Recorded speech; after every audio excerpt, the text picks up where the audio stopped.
Je pense qu'il y a un message dans l'Évangile qu'il me paraît important d'écouter. Je suis trop rationaliste pour être croyante, mais je pense aussi que la raison ne peut pas tout maîtriser. On ne peut pas tout connaître par là. En fait, je suis très ouverte. Et il n'y a pas de meilleur moyen de se rencontrer qu'autour d'un texte qui est susceptible de parler de manière différente à plusieurs personnes. Voilà, j'attends beaucoup de ça sans savoir exactement ce que j'en attends. Ça, je savais que cette émission, elle a un caractère religieux ou en tout cas spirituel, avec la foi. Et ça m'intéresse au-delà du métier de paysan que l'on exerce, où on est beaucoup en lien avec la matière, la terre, le vivant, le dur et tout. Et ben il y a quand même un peu du subtil et ça me fait du bien moi aussi de m'intéresser, de parler de ça, de partager ça. Je suis content d'aller découvrir un texte à partager. À mon état d'esprit, un peu d'impatience, parce que forcément, on se demande quel est le texte choisi.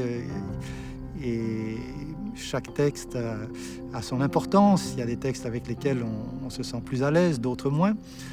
Bien sûr aussi l'attente des réactions de mes deux interlocuteurs sur ce texte, parce que ce que l'autre va lire, comprendre, voir dans ce texte va nécessairement m'interroger, compléter certainement ma vision des choses.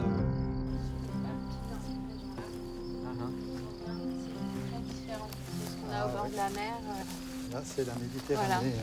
Voilà. Donc, Ouais. là, les Mortelles, les Cis, le Thym. Ça sent bon. Un peu de Mistral, c'est la région. Voilà, la montée. Ça y est, on est arrivé. Et en fait, on ne se connaît toujours pas. Bah voilà, Ou à peine. ouais. Moi c'est Carole. Carole. Frédéric. Nicolas. Voilà. Enchanté. Alors vous venez de loin puisque vous ne connaissez pas la campagne méditerranéenne. Exact, ouais. On est tous les deux de l'Est, en tout cas. Moi de Belfort. Et voilà, j'enseigne la philo à la fac de Besançon. Très bien. Et ouais, si on veut trouver une spécialité, je suis spécialiste de Hannah Arendt, voilà, dont je suis complètement passionnée. Et moi, je suis pas loin, au-dessus un peu, en Alsace, dans les montagnes vosgiennes, du côté alsacien. Et tu fais quoi ? En ce moment, je suis salarié dans une ferme, de l'élevage, de la paysannerie de montagne. Alors moi je suis le seul à être finalement de la région, ou plus ou moins. En tout cas, je vis ici depuis des dizaines d'années maintenant, à Aix-en-Provence. Et je suis pasteur d'une église protestante. Tu peux vivre d'être pasteur? C'est comme Alors un je métier. peux vivre, c'est une bonne question, oui, grâce à ceux qui sont là, à l'église, qui me permettent d'avoir un salaire. Ah, ouais. Mais alors je fais aussi un autre métier, j'ai une autre activité de formation sur les questions de développement durable. Bonjour à tous les trois. Bonjour. Bonjour. Vous allez bien? Ça va ? Très bien. Merci. Bienvenue dans ce Merci. parc du monastère de Sainte-Lioba qui nous accueille pour ce temps de rencontre et de partage autour d'un texte de l'Évangile. Mais avant de le découvrir, est-ce que chacun d'entre vous peut dire en quelques mots quel est votre rapport à la Bible ? Moi j'ose prendre la parole. Le premier, c'est mon Vas-y. outil de travail. Oui, c'est mon outil de travail et puis je dirais presque un compagnon, ce livre au quotidien depuis tant d'années. Incroyable, ça. Un livre comme outil de travail, c'est joli. Avec la difficile responsabilité de parfois devoir l'interpréter, ce qui est loin d'être simple, on va le vivre. Mais moi, la Bible, je l'ai rencontrée assez tôt, je pense, dans l'éducation catholique que j'ai reçue. On l'avait sur la table de prière du soir. Et puis à la messe où on était plus ou moins contraint d'aller. Mais ce que j'en garde aujourd'hui, c'est plutôt le côté du Nouveau Testament et l'histoire de Jésus. C'est plutôt vraiment ça qui me parle encore aujourd'hui, comme un conte philosophique ou comme l'histoire d'un personnage inspirant. Moi, c'est les souvenirs de catéchisme, donc ils sont assez lointains, de culte protestant où j'allais petite avec mes parents. Et sinon, un livre dont je sais que je devrais le lire plus que je ne le fais, pas au sens d'un devoir moral, mais je sais que voilà, j'aurais énormément de choses à y découvrir, donc c'est un peu en attente. Très bien, pour moi la Bible dans le cadre qui nous réunit, c'est mon outil de rencontre. Alors c'est aussi un cadeau que nous vous remettons pour ce temps qu'on va passer ensemble. Merci. Le texte que j'ai choisi pour nous aujourd'hui se trouve dans l'évangile de Matthieu, vers la fin du sermon sur la montagne, qui est la première prise de parole vraiment publique de Jésus. Au chapitre 7, à partir du verset 13. Entrez par la porte étroite. Large est la porte et spacieux le chemin qui mène à la perdition, et nombreux ceux qui s'y engagent. Combien étroite est la porte et resserré le chemin qui mène à la vie, et peu nombreux ceux qui le trouvent. On pourrait presque s'arrêter là, mais j'ai quand même envie de pousser un peu plus loin. Gardez-vous des faux prophètes qui viennent à vous vêtus en brebis, mais qui au-dedans sont des loups rapaces. C'est à leurs fruits que vous les reconnaîtrez. Cueille-t-on des raisins sur un buisson d'épines ou des figues sur des chardons ? Ainsi, tout bon arbre produit de bons fruits, mais l'arbre malade produit de mauvais fruits. Un bon arbre ne peut pas porter de mauvais fruits, ni un arbre malade porter de bons fruits. Tout arbre qui ne produit pas un bon fruit, on le coupe et on le jette au feu. Ainsi donc, c'est à leurs fruits que vous les reconnaîtrez. Sans entrer vraiment dans l'analyse, est-ce que chacun peut exprimer son ressenti comme ça, à chaud ? Plutôt plaisant, plutôt... Je sais pas, moi, ce que je ressens, c'est surtout que ça a vraiment besoin d'être interprété. C'est ça qui est le plus frappant. Tout est par image, c'est complexe. Et voilà, il faut prendre le temps d'interpréter, de lire. Et je pense qu'il y aura plusieurs lectures possibles, c'est même certain. C'est ça qui me frappe, moi. Moi, la première chose qui me frappe et que j'aime beaucoup, c'est l'image du fruit. Bon, évidemment, j'ai beaucoup travaillé dans ce domaine de la végétation, des arbres fruitiers aussi. Et parler du fruit pour exprimer une qualité ou au contraire un défaut, ça me parle immédiatement. Il me dérange un peu là, ce passage. Ça me paraît être tout de suite un jugement très, à la fois manichéen. Alors il y a bon ou mauvais. Alors si vous êtes les bons, c'est bien, sinon on vous met au feu. D'accord. Donc ça me dérange. Ouais, ça va être bien d'en parler parce que. Mais bon, oui, je comprends. Il y a des images. Ça promet en tout cas des échanges riches. Mais avant qu'on se retrouve tous ensemble pour aller plus loin dans le partage, on va avoir des temps vraiment pour que chacun médite ce texte, le laisse mûrir aussi en lui. C'est bien Jésus qui dit ça en fait. Oui, c'est bien Jésus qui dit ça.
Alors Carole, ce texte, qu'est-ce qui vous marque le plus à la première lecture ?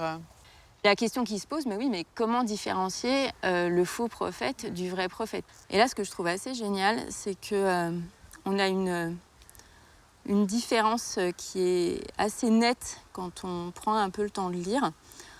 On a d'un côté le vêtement de la brebis et à l'intérieur le loup rapace. Ça, c'est le faux prophète. Donc ça oppose l'apparence séduisante qui va produire la tentation avec une essence ou un contenu réel, une réalité qui est celle du loup. Et puis, on a une autre différence qui relève aussi d'une image, et c'est ça qui est intéressant, entre l'arbre et le fruit. Alors, la brebis, c'est l'apparence, alors que la vraie réalité, elle est du côté du loup. Là, on a une rupture entre ce qui apparaît et ce qui est. Dans la différence entre le fruit et l'arbre, on a une continuité. Et l'arbre, il est pensé comme étant à l'origine, ou plutôt étant à la source du fruit. Et du coup, on a un lien vital entre l'arbre et le fruit, qui n'est pas entre le loup et la brebis. D'où la possibilité de la reconnaissance, à partir du fruit, de la nature même de l'arbre. Et là, on voit l'unité de la vie. C'est l'unité du vivant. Une personne est comme un arbre, ses actes sont comme des fruits, ou ses qualités sont comme des fruits. Je dirais que du coup, ce qui est mauvais, c'est ce qui sépare. C'est le diabolique, en fait, qui vient produire la séparation. Il y a une séparation entre l'image et la réalité.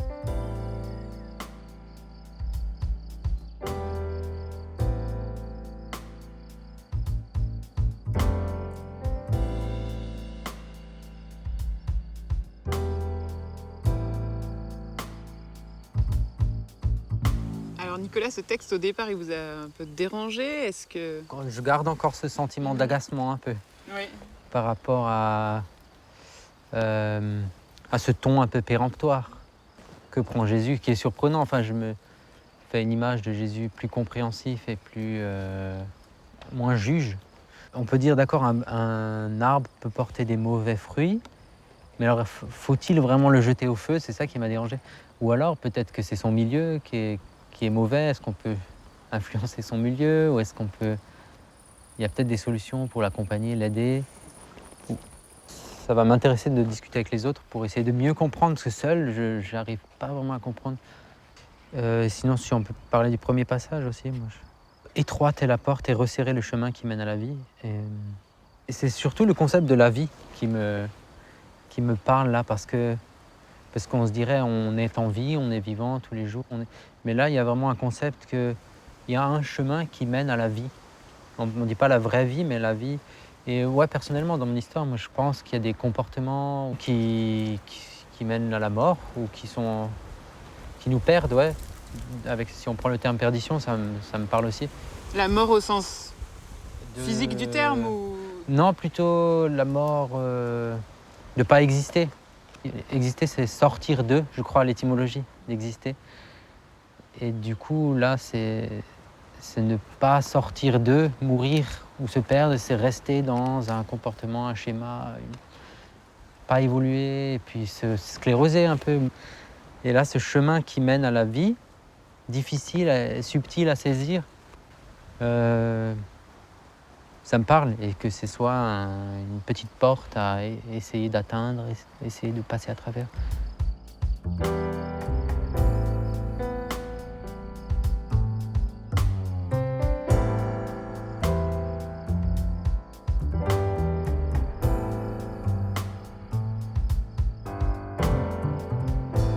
Alors Frédéric, qu'est-ce que vous avez envie de partager du fruit de votre méditation? L'idée qui me trottait dans la tête, c'est ce fameux chemin large ou étroit. Et en relisant juste les versets qui se trouvent un tout petit peu avant, où il est question de frapper et l'on vous ouvrira, demander et l'on vous répondra. Au fond, la porte est ouverte très très large. Et c'est ce contraste qui m'a frappé entre une ouverture extrêmement large et juste après un chemin large qui est décrit de façon négative, alors que l'ouverture, elle est très positive. Et, au fond, chacun peut s'approcher de Dieu, et peut-être pas n'importe comment. C'est pour ça qu'il y a aussi un chemin étroit. Au fond, est-ce qu'on n'est pas devant une impossibilité radicale? Et entrer par la porte étroite, c'est reconnaître son incapacité à être finalement juste, comme Dieu voudrait qu'on soit juste. Et c'est pour moi là la force de l'Évangile. On peut s'approcher, on peut frapper, on peut entrer, Et ayant reconnu notre étroitesse absolue, alors on peut entrer par la porte étroite. C'est la bonne nouvelle, c'est que par nous-mêmes on ne peut pas se sauver, on aimerait tant faire quelque chose, au moins une petite chose, mais non. C'est là le message pour moi radical, c'est que c'est même pas possible. Et le reconnaître, c'est faire ce pas décisif qui nous permet de passer par la porte étroite, par le chemin étroit. Alors moi je le vis souvent en tant que pasteur, parce qu'il y a l'image, l'exemplarité, Alors je le dis souvent, je le dis même en chair, hein, clairement, vous savez, je ne suis pas meilleur que vous, je suis comme vous, je suis là avec vous, je chemine avec mes limites, les faiblesses, les chutes. Peut-être à ça on reconnaît le vrai prophète, justement, qui ne nous fait pas de fausses promesses et qu'il assume aussi de porter une parole avec les limites qui sont les siennes. Et se montrer tel qu'on est, il n'y a pas plus que les autres, on n'est pas moins que les autres.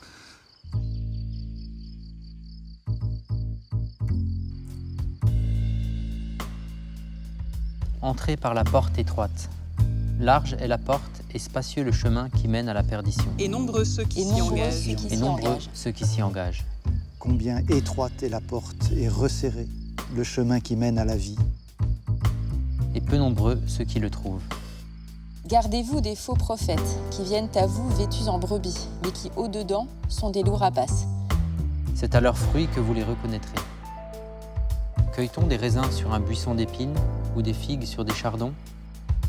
Ainsi, tout bon arbre produit de bons fruits, mais l'arbre malade produit de mauvais fruits. Un bon arbre ne peut pas porter de mauvais fruits. Un bon arbre ne peut pas porter de mauvais fruits, ni un arbre malade porter de bons fruits. Tout arbre qui ne produit pas un bon fruit, on le coupe et on le jette au feu. Et on le jette au feu. Ainsi donc, c'est à leurs fruits. C'est à leurs fruits. C'est à leurs fruits que vous les reconnaîtrez.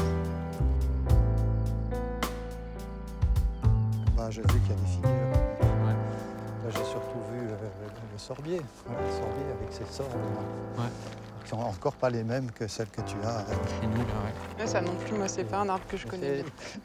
Ah voilà, le néflier dont tu nous avais parlé là.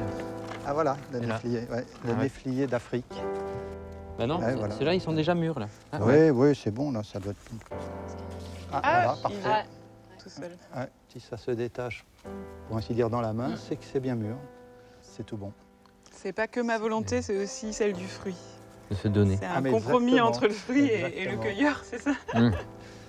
C'est qu'il est bien mûr et qu'il est arrivé au point où il peut être mangé. Et alors, et dedans, qu'est-ce qu'on trouve dedans? Une chair, je connais pas du tout non plus. Ça, c'est une image que j'emploie assez souvent, cette image du fruit qui a la semence. Et il n'y a pas de semence sans fruit. Des gens qui veulent toujours beaucoup parler ou faire part même de l'évangile. C'est d'abord de porter le fruit et c'est dans le fruit que se trouve la semence. J'aime bien cette image-là. C'est-à-dire que la semence, c'est rien du tout au départ, ou c'est pas grand-chose et ça contient déjà tout, mais à condition aussi que il y a un environnement qui soit propice à l'épanouissement. Donc c'est quand même tout un ensemble. C'est pour ça que ce qui est trouvé par la porte étroite, c'est bien dit dans le texte, c'est la vie. C'est pas une vérité dogmatique qui est extérieure à l'existence, c'est la vie elle-même en fait. C'est trouver le sens de la vie. Comment vous définiriez du coup un bon fruit? Ce serait quoi les qualités du bon fruit? C'est celui qui a bon goût et qui apporte la nourriture nécessaire au corps pour pouvoir produire à son tour. Donc il y a cette espèce de flux vital, je pense, qui passe du fruit à celui qui le mange. Moi, j'ai bien aimé l'idée du flux. Il y a un flux qu'on a avec le végétal, puis avec les autres. Le bon fruit, c'est celui qui nous correspond aussi à un moment donné où on est, où l'on en est de notre vie, quand on en a besoin.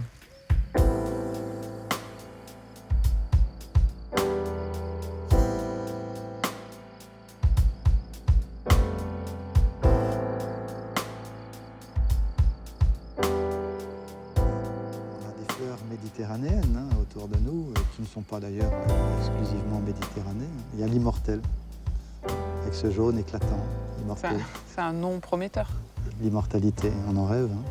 Et alors juste à côté, la vipérine, qui éveille d'autres pensées. Alors on est peut-être là encore dans notre bien et mal, bien et mauvais, bon et mauvais. Et c'est ça qui vous avait pas trop plu, Nicolas, cette bipolarité, bien, mal. Vous n'étiez pas à l'aise avec cet aspect du texte? Oui, ouais, ça me paraissait péremptoire, je disais. Enfin, en tout cas, de classifier un peu rapidement des gens dans des catégories, si on parle de gens, de personnes.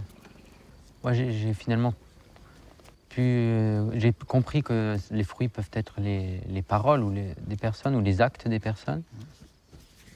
Et donc là, oui, ça peut emmener à un autre développement, que nos actes peuvent être bons et mauvais. Mais j'avais peur d'un jugement, d'une condamnation directe. Mais il laisse la chance que on fait plusieurs actions. On peut commettre un acte mauvais et puis le réaliser et puis se rattraper, quoi. Il laisse pas trop de chance. Si on est au pied de la lettre de la parabole, le bon fruit, c'est un bon arbre, le mauvais fruit révèle un mauvais arbre, et le mauvais arbre, on le coupe. Et l'arbre, là, pour le coup, désigne plutôt une personne. Si le fruit, c'est son acte ou sa parole, non, Carole? Ouais, mais là, je me dis peut-être une autre lecture, en fait. C'est que l'arbre, c'est peut-être pas du tout une personne. Peut-être que l'arbre, c'est encore beaucoup plus symbolique que ça, c'est la source du fruit, l'origine du fruit. Et donc si la source est mauvaise, c'est-à-dire la parole est mauvaise, ça donne des fruits qui sont mauvais. Frédéric, vous tiquez un peu? Un petit peu. Mais un petit peu, parce que ça m'intéresse, la question là, de la source. C'est pas, je peux rejoindre ça, mais par un autre biais peut-être. Il est quand même bien question du prophète. Oui. Et le prophète, dans la définition, si on peut dire, c'est quand même celle qui parle de la part de Dieu. Le vrai prophète s'engage, enfin il n'engage pas que lui-même, il engage la source, il engage Dieu lui-même. Et parce qu'il l'engage, sa conduite doit s'accorder avec ses paroles. Les Allemands, avec leur ceinturon Gott mit uns, les nazis, Dieu est avec nous. C'est ça pour moi le faux prophète.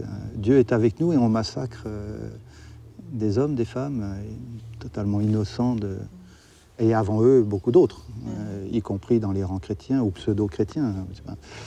Et ça, on le retrouve un petit peu partout. C'est tellement facile de prendre Dieu comme caution. Moi, j'ai un peu du mal avec des termes que je ne côtoie pas au quotidien, comme prophète et Dieu, même en général, mais je comprends, enfin, je peux le relier à des sentiments que j'ai. Ah oui, je me disais, on peut être prophète peut-être seulement de ce que l'on vit vraiment, et donc avec nos actions, par nos actions, on le communique par nos actes et notre manière d'être, et donc par la vie. En fait, voilà, je pensais chacun peut être prophète.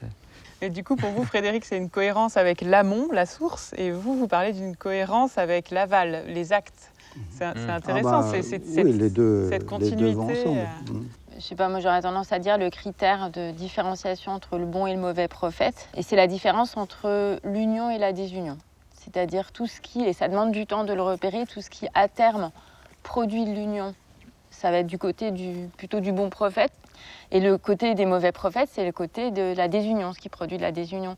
Et l'un des exemples les plus forts de la désunion, c'est évidemment les massacres, les crimes, la destruction, évidemment. Mais vous avez des exemples plus subreptices de désunion, où on se sent désuni avec soi-même, on perd la relation à l'autre, et en fait, c'est la perte des dimensions d'amour et de charité qu'on trouve, qui sont constitutives de la vertu chrétienne, en fait.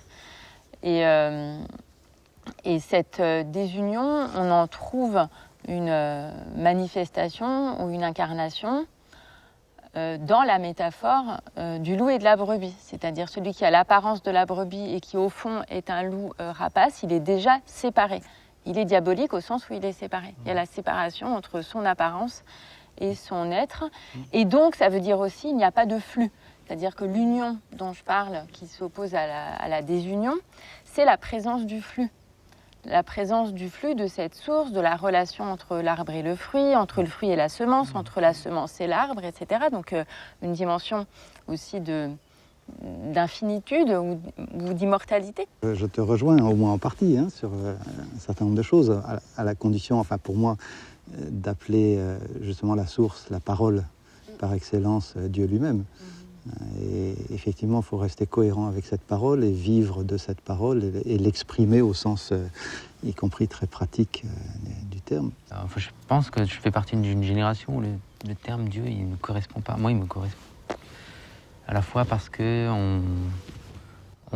ça me bloque, c'est un concept, ou alors c'est lié à des religions. Enfin, je connais plein d'autres jeunes de ma génération. On ne peut pas parler de Dieu. Ah, c'est vrai qu'on n'a pas tous les mêmes références, Ah, on n'a pas sûr. tous le même moi, parcours. j'ai pas l'habitude, parce que pour vous, Dieu, c'est une parole. Pour moi, c'est exactement ce que tu disais. Pour moi, c'est un concept. En philo, Dieu, c'est Oui, un concept. oui, c'est C'est-à-dire, ça. on fait de la métaphysique, de l'ontologie. Alors, on a Dieu, mais c'est pas le Dieu chrétien, c'est un Non. concept. Alors que pour nous, c'est une personne. Pour vous, Parole, c'est à une personne. C'est une personne. relation. Voilà. Une personne, C'est une quand on relation. peut Ah dire ouais, une notre relation. Père, Mm. c'est vraiment une personne à qui on peut s'adresser et dont on connaît l'amour et la personne réellement, quoi. Moi, C'est cette relation qu'on peut avoir filiale, confiante. La foi, c'est la confiance. Hein. Et la confiance, elle n'est pas en un concept, elle est en une personne. Ça, c'est sûr. Ah, mais c'est la diversité humaine, c'est Ah. ça qui est... C'est aussi ça que je trouve toujours très riche. Mais peut-être qu'au carrefour de nos diversités, il y a ce mot de vie qui Ouais. nous rassemble vraiment fort.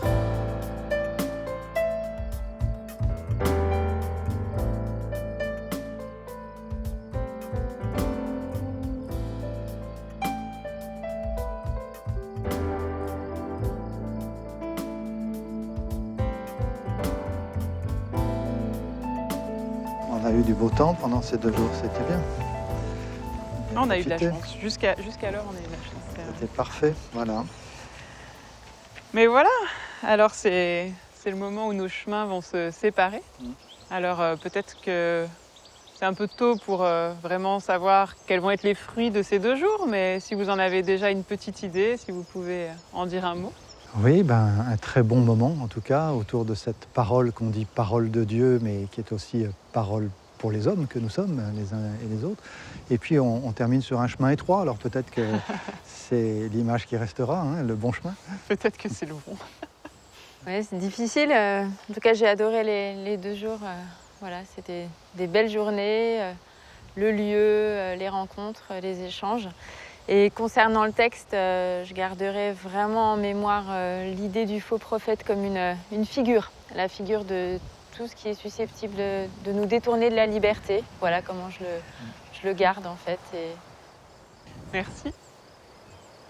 Nicolas? Eh bien, c'était une expérience originale pour moi, ouais, de travailler la pensée et la réflexion sur des sujets dont je n'ai pas l'habitude de parler au quotidien. J'en suis reconnaissant d'avoir pu faire ça.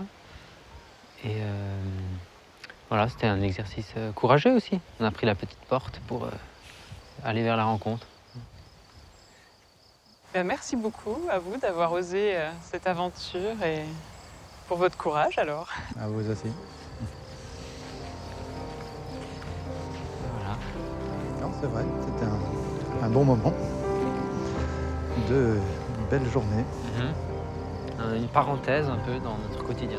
Et dans un paysage magnifique. Hein. Nous, on va retrouver nos cerises là-haut, qui sont en train de mûrir, quoi. Alors là, parlant de fruits, nous, les cerises, c'est fait depuis longtemps. Hein.